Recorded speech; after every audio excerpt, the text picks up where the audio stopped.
The morning of October 24, 1944, does not begin as a record-breaking day. It begins as a nearly ordinary one by the standards of the Pacific War, which is to say it begins with radar. At 9:50 in the morning, the Combat Information Center of USS Essex, a fast carrier steaming 150 miles east of Luzon in the Philippine Sea, picks up 3 separate formations of aircraft on its screens. The returns are large. They are stacked from near sea level up to 25,000 feet. They are moving toward the task group from the west. And they are Japanese. Down on the flight deck, the Essex Air Group is already mid-operation.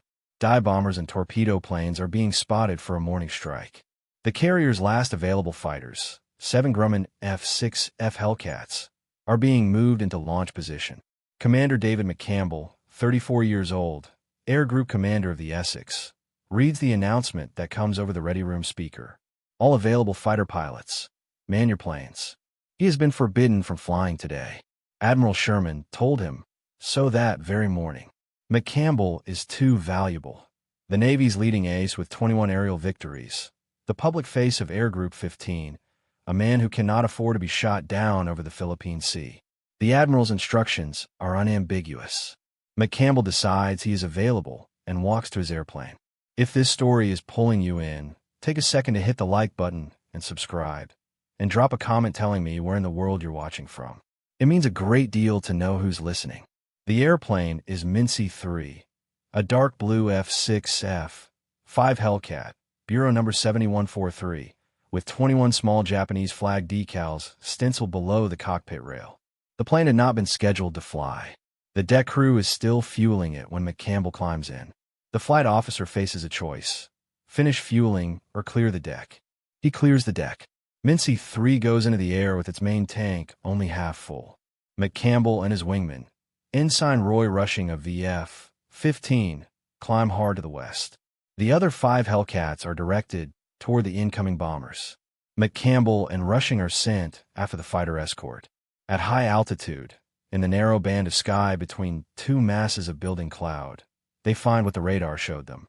60 Japanese aircraft, organized in 3V formations, stacked in layers, turning to form up for a coordinated attack run on the fleet below. 2 American fighters against 60 Japanese ones. McCampbell calls back to Essex and asks for reinforcements. The reply is direct: none available. To understand what McCampbell does next, and why the number on the scoreboard at the end of this mission stands where it does, you need to understand what the Imperial Japanese Navy brought to this fight. Not its bravery. The record of that is not in dispute. What you need to understand is what it no longer had. The Japanese naval aviation program that attacked Pearl Harbor in December 1941 was built on a model of concentrated excellence. The Navy's best pilots were selected from thousands of applicants, trained for years before being assigned to carrier squadrons, and cross-posted between air groups so that skill accumulated in one unit could transfer to another. The result, in 1941 and through much of 1942, was an aviator force that had no equal in the Pacific.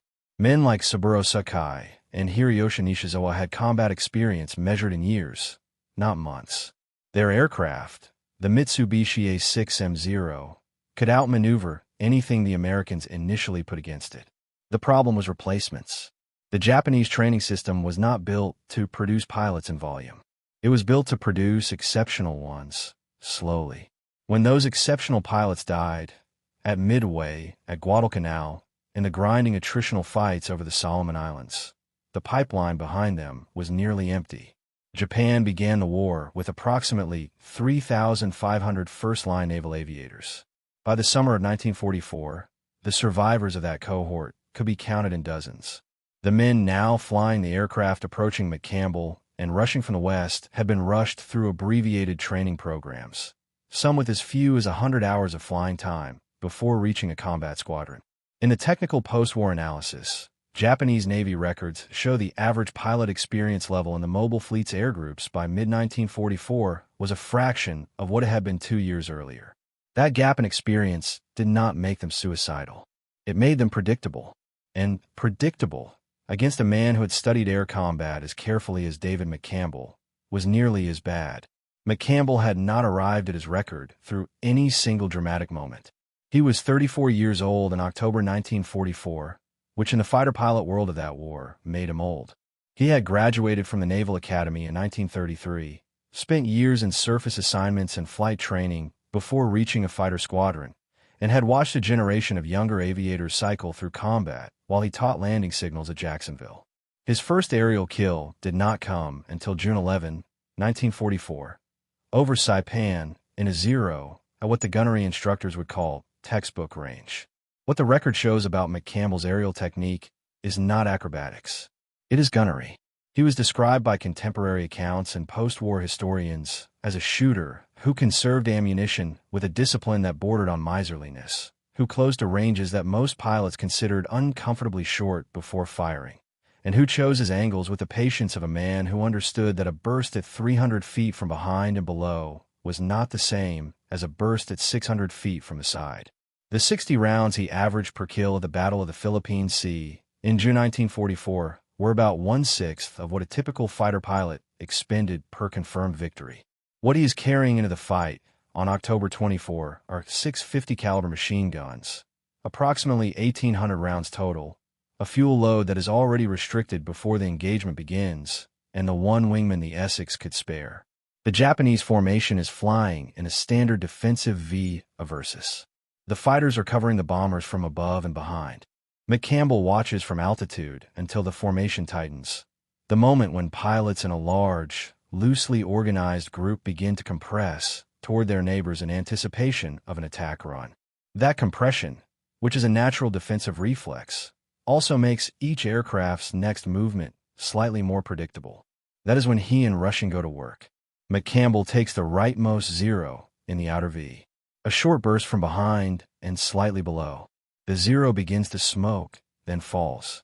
He slides left toward the next aircraft in the formation.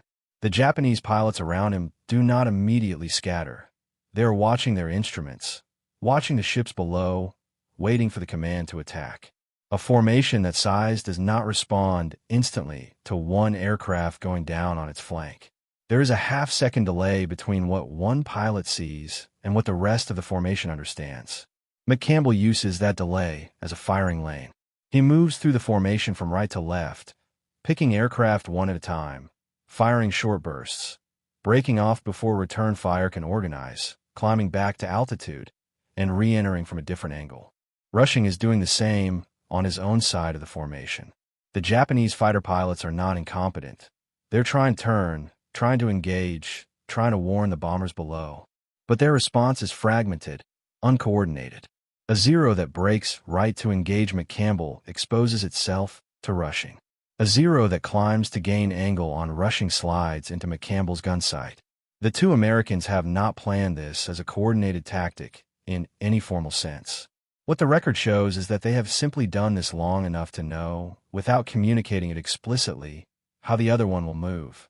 In 90 minutes of combat over the Philippine Sea on October 24, 1944, David McCampbell shoots down 9 aircraft, 7 Mitsubishi A6M0s, and 2 Nakajima Ki, 43 Oscars.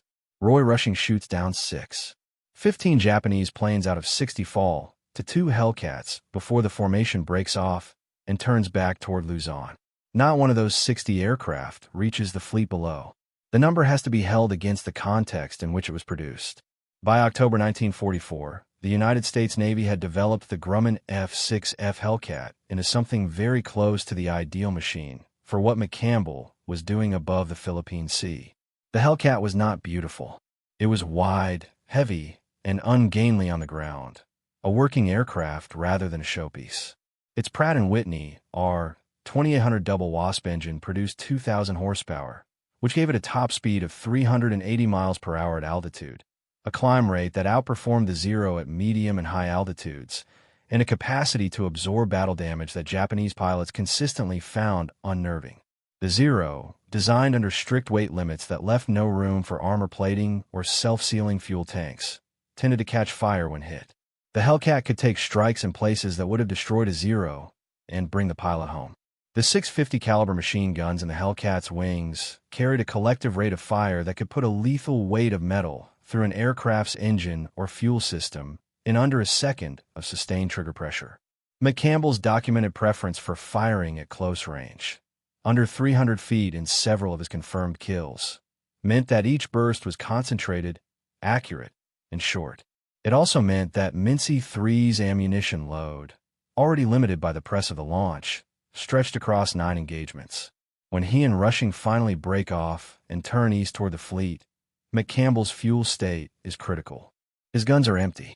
The engagement record, cross-reference between his after-action report and Essex's air operations log, shows the fight lasted roughly 90 minutes from first contact to withdrawal. During that time, the 2 Hellcats had re-entered the Japanese formation repeatedly, each pass separated by the time needed to climb back to a favorable angle. The Japanese formation, by the end, had abandoned its attack heading entirely and was turning back toward Luzon in scattered groups rather than organized waves. McCampbell radios Essex and discovers the flight deck is fouled. Other aircraft are recovering, and there is no clear landing spot. He diverts to USS Langley, a light carrier nearby. When Minsi III catches the arresting wire and stops, the deck crew finds that the airplane cannot taxi under its own power. The fuel tanks have run completely dry. 6 of the aircraft's machine guns between them have 2 rounds remaining. The airplane has to be physically pushed off the wire by hand. That detail, 2 rounds, no fuel, pushed clear by deck hands, is the kind of thing that turns up in official records precisely because someone in the damage assessment found it worth noting. The after-action report filed by Air Group 15 for October 24, 1944, records McCampbell's 9 kills and Rushing's 6, a combined total of 15 aircraft destroyed by 2 Hellcats against a formation of 60 without the loss of either American pilot or plane. The report is factual and compressed in the way that operational documents from that period tended to be. It does not editorialize. The numbers speak in the register that service records use, which is no register at all. If this is the kind of history you want more of, subscribe and turn on notifications. There's far more in the record still to cover. Your support is what keeps these stories coming. What the record also shows, and what the popular account of this mission sometimes leaves out, is that October 24 was not the only air battle of that day. The Battle of Leyte Gulf was the largest naval engagement in history, and it was happening on multiple axes simultaneously. Japanese surface forces were converging on the Philippine archipelago from 3 separate directions. Vice Admiral Takejiro Onishi's land-based air arm at Luzon was attempting to coordinate strikes against the American carrier task forces, while simultaneously managing the chaos of the surface battle developing below. The 60 aircraft that McCampbell intercepted were one formation among several launched that morning. The pressure on Task Force 38 was continuous. The reason this particular intercept carries the weight it does in the record is the asymmetry.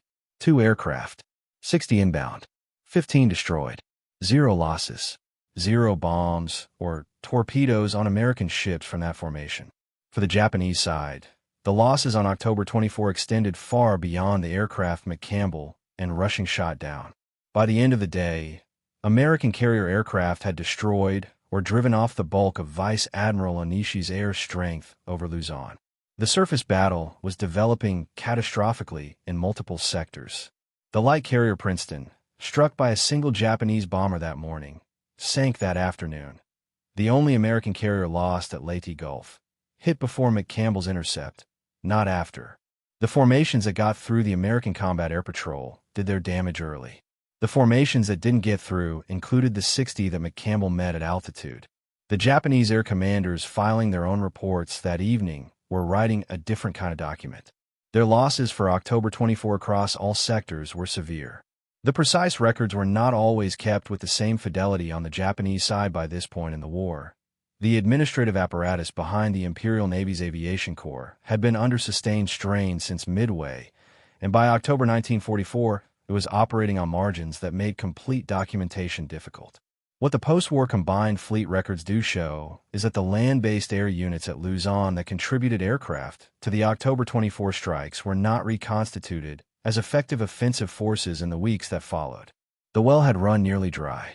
What the Japanese pilots in that formation experienced from their side of the engagement is more difficult to reconstruct.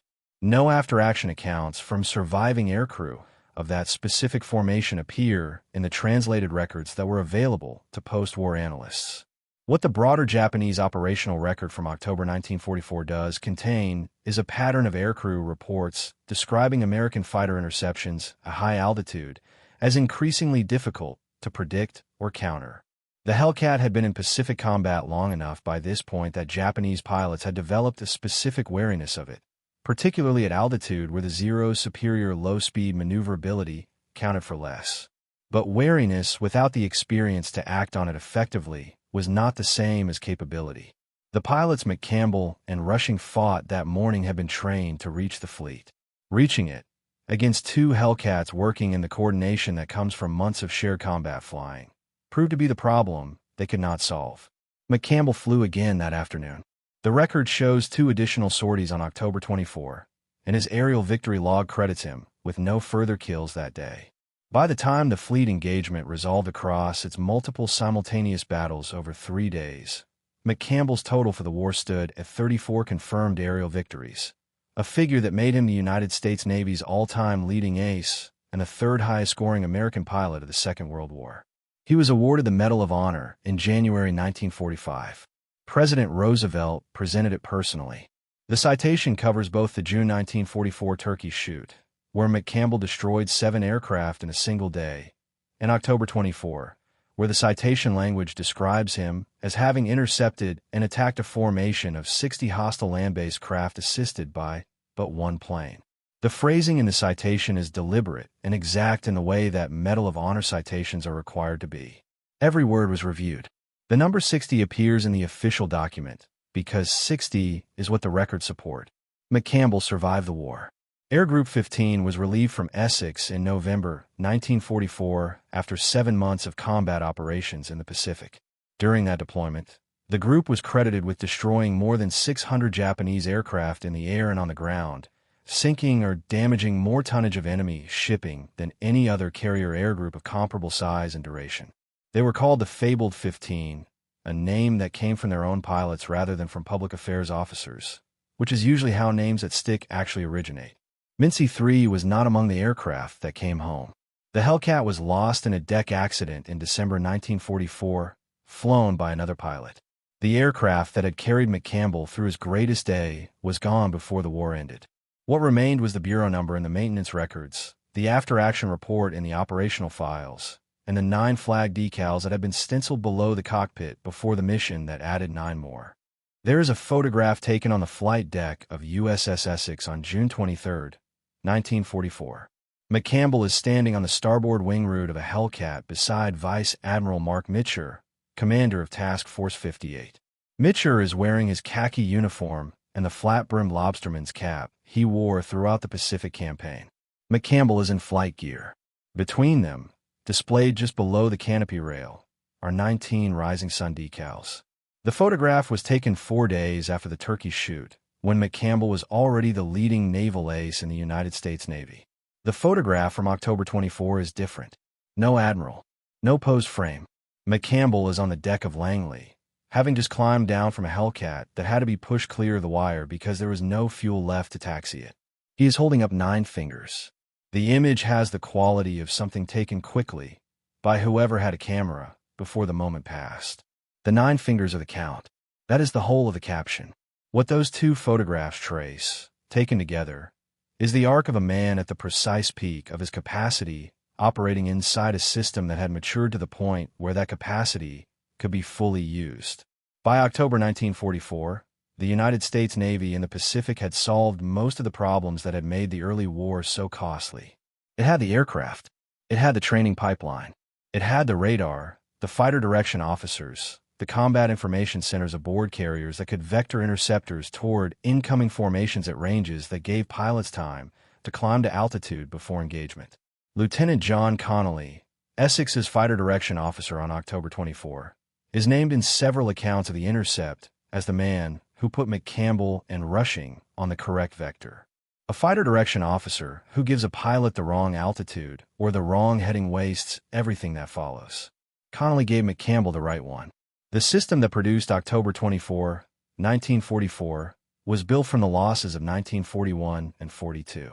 The Zero that had destroyed American aircraft over Pearl Harbor and the Philippines and in the first carrier battles was a known quantity by the time the Hellcat entered service in 1943. Grumman's engineers had access to a Zero recovered largely intact from the Aleutian Islands in July 1942. Flown and tested at NAS San Diego, its performance envelope measured against every American fighter then available. The data from that evaluation went directly into the Hellcat's design priorities. The result was not a plane that could outmaneuver the Zero in a low-speed turning fight. It was a plane that did not need to. The Hellcat's advantages were at speed, at altitude, and in the pilot's ability to absorb damage and disengage when the geometry turned unfavorable. The tactics that came with it, high-side passes, energy conservation, avoidance of the slow-turning engagement where the Zero excelled, were codified in training syllabi that every VF-15 pilot had studied before they ever reached the Pacific. McCampbell did not invent those tactics. They had been developed by men like John Thatch, whose beam defense maneuver had given paired Wildcat pilots a fighting chance against Zeros at Midway in 1942, and by the accumulated gunnery analysis of every after-action report filed since the first American fighter pilot mixed it with a Zero over Pearl Harbor. What the tactical development community inside naval aviation had done between 1941 and 1943 was methodical. Gather the reports, identify the patterns, strip out the instinctive responses that got men killed, and replace them with geometry. Don't turn with it. Don't chase it into a slow-speed fight. Hit from altitude, disengage with speed, re-enter from a different angle. These were not complicated ideas. They were hard to execute because executing them required overriding the instinct to stay in the fight when the fight was going your way, to keep pulling the trigger past the point where the gunnery solution was still clean. McCampbell used them with a precision and a patience that the record shows very few of his contemporaries matched. The 9 kills on October 24 were the product of roughly 6 years of naval aviation experience, a specific aircraft designed to exploit a specific enemy weakness, a training system that had absorbed the lessons of 2 years of combat, a radar net that gave him altitude and position before the engagement began, and a wingman he trusted completely. Remove any one of those elements, and the morning looks different. That is the honest framing of what the record contains. The mission stands as the highest single sortie kill count by any United States Navy pilot in the Second World War. It stands as a record that was never broken. But the record exists inside a context that made it possible. And that context, examined carefully, is at least as significant as the number itself. The Japanese aviation system that McCampbell dismantled piece by piece between June and November 1944 was not the same system that had attacked Pearl Harbor. The men in those formations over the Philippine Sea were flying aircraft that were, by late 1944, largely unchanged from 1941 designs, while American aircraft had gone through successive generations of improvement. The Mitsubishi Zero Model 52, the primary variant in service by October 1944, was a refinement of the original, not a redesign. It was faster than earlier marks and more structurally sound, but it retained the same fundamental trade-off: maneuverability purchased at the cost of armor and protection. Against a Hellcat pilot who knew not to turn with it, that trade-off was lethal to the man sitting inside the Zero, not the man outside it. The pilots flying those Zeros in the formations McCampbell intercepted had between 70 and 200 hours of total flight time, in many cases. The American pilots in VF-15 by October 1944 had several hundred hours minimum, much of it in combat or combat-adjacent conditions. The difference was not in courage. The post-war testimony of Japanese aviators who survived this period is consistent on the point that the men entering these formations knew the odds and flew into them anyway. The difference was in the automatic responses that only accumulated hours produce. The ability to scan an entire hemisphere of sky and register threat while simultaneously managing throttle, fuel state, angle of bank, and radio communication. The physical memory of what a Zero looks like the instant before its pilot commits to a maneuver. The reflex that moves the stick before the conscious mind has fully registered the need. McCampbell, at 34, in his first year of combat, had built those reflexes faster than most men his age were expected to. The naval aviation establishment had doubted whether a man who had spent years as a landing signal officer and engineering officer rather than a combat pilot could develop them at all. The record of June through November 1944 is the answer to that doubt.